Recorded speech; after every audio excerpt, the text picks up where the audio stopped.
खाटू श्याम जी को भगवान श्री कृष्ण के कलयुगी अवतार के रूप में पूजा जाता है। महाभारत की युद्ध भूमि में अपना शीश काटकर श्री कृष्ण जी को दान देने वाले बर्बरीक जी, जो कि राजस्थान के सीकर जिले के खाटू गांव में खाटू श्याम जी के नाम से प्रसिद्ध है। श्याम बाबा के भव्य मंदिर में दर्शन करने के लिए हर दिन लाखों भक्त पहुंचते हैं। मान्यता है कि श्याम बाबा सभी की मनोकामनाएं पूरी करते हैं।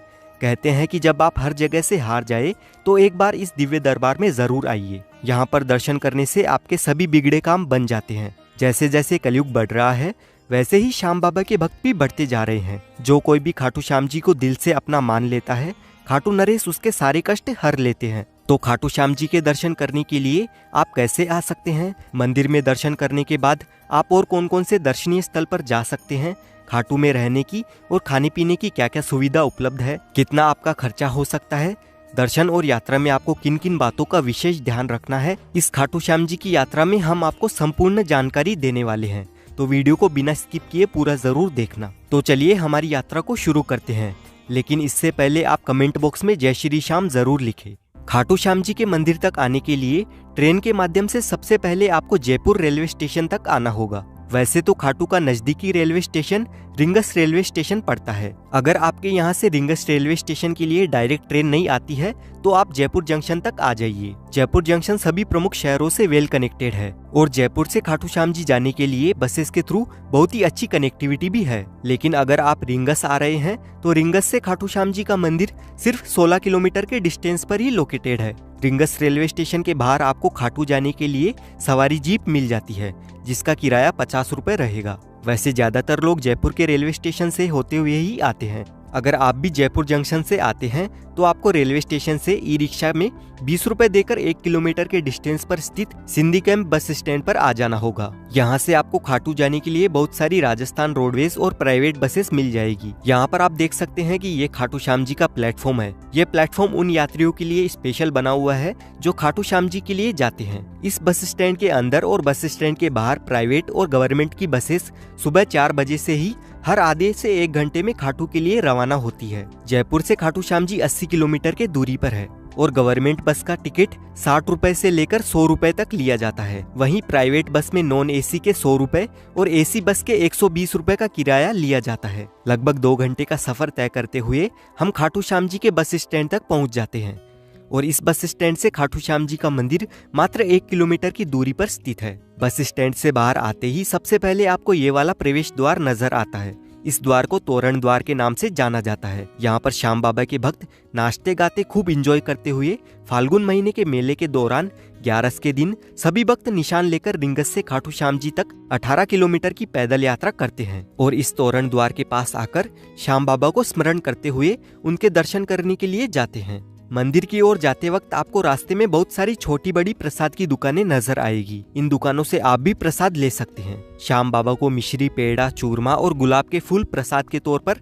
अर्पण किए जाते हैं। खाटू श्याम जी के दर्शन करने से पहले सभी भक्त मंदिर के पास में बने इस श्याम कुंड में स्नान करने के बाद ही खाटू श्याम जी के दर्शन करने के लिए जाते हैं। प्राचीन मान्यताओं के अनुसार इस श्याम कुंड में स्नान करने से चर्म रोग भी ठीक हो जाता है। और यहाँ की एक और विशेष बात है, इस जगह पर पुराने जमाने में खेत हुआ करता था और यहाँ पर एक गाय आकर रोज अपने आप दूध दिया करती थी। जब लोगों को इस बात का पता चला तो यहाँ खुदाई की गई।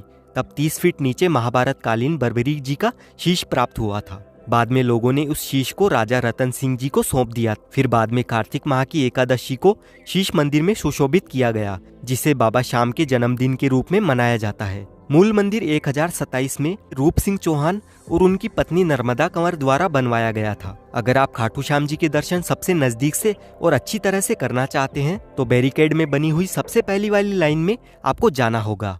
महाभारत काल में वनवास के दौरान जब पांडव अपनी जान बचाते हुए जंगलों में भटक रहे थे, तब महाबली भीम का सामना हिडिंबा से हुआ। हिडिंबा ने भीम के एक पुत्र घटोत्कच को जन्म दिया। घटोत्कच और उनकी पत्नी अहिलावती से बर्बरीक पुत्र हुआ। बर्बरीक बचपन से ही वीर योद्धा थे। उनको 3 अमोघ बाण चलाने का वरदान मिला हुआ था, जिससे वे तीनों लोकों में विजय हासिल कर सकते थे। क्योंकि बर्बरीक जी को देवी सिदम्बी और शिव जी से आशीर्वाद प्राप्त था। जब कौरवों और पांडवों के बीच में युद्ध होना था, तब बर्बरीक भी महाभारत के युद्ध में शामिल होना चाहते थे। ये इच्छा उन्होंने अपनी माँ मौरवी को बताई। माता मौरवी ने बर्बरीक की इच्छा स्वीकार करते हुए उनसे बदले में 2 वचन लिए। पहला, आप हारे का सहारा बनोगे, दूसरा, आपसे कोई दान मांगेगा तो आप मना नहीं करोगे। महाभारत की युद्ध भूमि में बर्बरीक जी आसानी से अपने 3 धनुष बाण से महाभारत का संपूर्ण युद्ध अपने खुद के बल पर जीत सकते थे। श्री कृष्ण जी के कहने पर अपना धनुष बाण चलाकर पीपल के वृक्ष पर जितने भी पत्ते थे सभी पत्तों पर बर्बरीक जी ने छेद कर दिया था और उस पीपल के वृक्ष का एक पत्ता श्री कृष्ण जी ने अपने पैरों तले छुपा कर रखा था, लेकिन उस पत्ते को भी छेद हो चुका था। आज भी वो पीपल का वृक्ष हरियाणा के कुरुक्षेत्र में मौजूद है और आज भी उस पीपल के वृक्ष में हमें छेद दिखाई पड़ते हैं। अगर बर्बरीक जी यानी खाटू श्याम जी महाभारत का युद्ध कौरवों के पक्ष में लड़ते तो अनर्थ हो जाता, क्योंकि कौरव वही हैं जिन्होंने भरी सभा में नारी का अपमान किया था। अगर महाभारत का युद्ध कौरव जीत जाते तो अधर्म की विजय हो जाती और भगवान श्री कृष्ण युद्ध का परिणाम जानते थे। उन्हें डर था कि कहीं पांडवों के लिए यह युद्ध उल्टा न पड़ जाए। इसीलिए भगवान श्री कृष्ण बर्बरीक को रोकने के लिए ब्राह्मण रूप धारण करके जब उनसे पूछा कि वो युद्ध में किसकी तरफ से लड़ने आए हैं, तो उन्होंने कहा कि जो पक्ष हारेगा वो उनकी ओर से लड़ेंगे। ऐसे में भगवान श्री कृष्ण ने बर्बरीक का शीश दान में मांग लिया। बर्बरीक जी बहुत ही बड़े दानी भी थे, तो उन्होंने ब्राह्मण को तुरंत अपना शीश दे दिया, लेकिन आखिर तक उन्होंने युद्ध देखने की इच्छा जाहिर की। श्री कृष्ण ने इच्छा स्वीकार करते हुए उनका सिर युद्ध भूमि के एक पहाड़ पर रख दिया। युद्ध समाप्त होने के बाद पांडव आपस में ही लड़ने लगे कि युद्ध की जीत का श्रेय किसे मिलना चाहिए। तब बर्बरीक ने कहा कि उन्हें जीत भगवान श्री कृष्ण की वजह से मिली है। तब श्री कृष्ण बर्बरीक के बलिदान से प्रसन्न हुए और उन्हें यह वरदान दिया कि कलयुग में आप खाटू में मेरे नाम से यानी श्याम के नाम से जाने जाओगे और जो भी भक्त हार रहे हैं उनका आप सहारा बनोगे। इसीलिए खाटू श्याम जी को हारे का सहारा बाबा श्याम हमारा ये भक्ति भाव से कहा जाता है। जब हम लाइन में लगकर आगे बढ़ रहे होते हैं तब हमारे ऊपर गुलाब जल का स्प्रे होता रहता है और श्याम बाबा के दर्शन हमें 1 से 1.5 घंटे में ही बड़ी आसानी से हो जाते हैं। खाटू श्याम जी के दर्शन करने के बाद अभी हम आ चुके हैं प्राचीन श्याम कुंड में।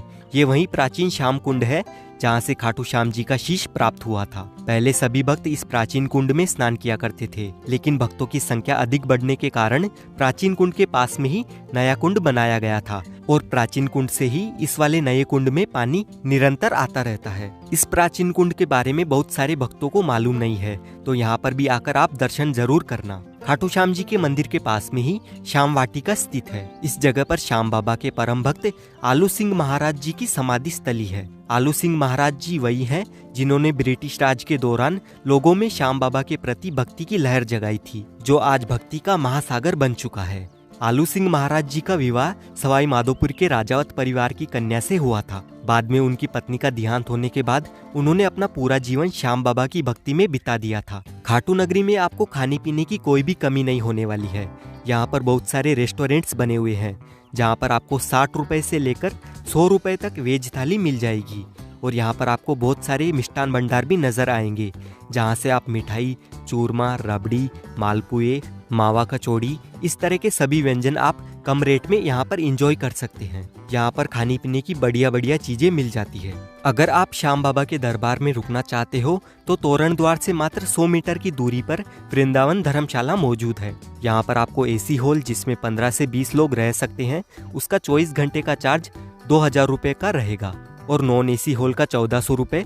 वहीं यहाँ पर 3 बेड वाला एसी रूम आपको 600 रुपए में मिल जाएगा और नॉन एसी रूम मात्र 300 रुपए में मिल जाएगा। और इसी धर्मशाला में खाने पीने के लिए बहुत ही अच्छी सुविधा मिल जाती है। अगर आप खाटू श्याम जी की यात्रा एक ही दिन में करते हैं तो आपको 400 रुपए से लेकर 600 रुपए तक का खर्चा आ सकता है। वहीं अगर आप होटल लेकर रुकते हैं तो खाटू श्याम जी में आपको 1000 रुपए से लेकर 1500 रुपए तक पर पर्सन का खर्चा आ सकता है। और वापस जयपुर या रिंगस जाने के लिए आपको खाटू श्याम जी के बस स्टैंड से हर आधे से 1 घंटे में बस मिल जाएगी। इसी के साथ हमारी खाटू श्याम जी की यात्रा संपूर्ण हो चुकी है। आई होप आपको ये वीडियो इन्फॉर्मेटिव लगी है। अगर आपको वीडियो अच्छी लगी है तो वीडियो को लाइक करें, चैनल को सब्सक्राइब कर ले। इस वीडियो की रिगार्डिंग आपका जो भी सवाल है आप कमेंट कर सकते हैं। साथ ही इस वीडियो को अपनी फैमिली, फ्रेंड्स या आप जिस किसी के साथ में भी बाबा के दरबार में आना चाहते हैं उनके साथ शेयर जरूर करें।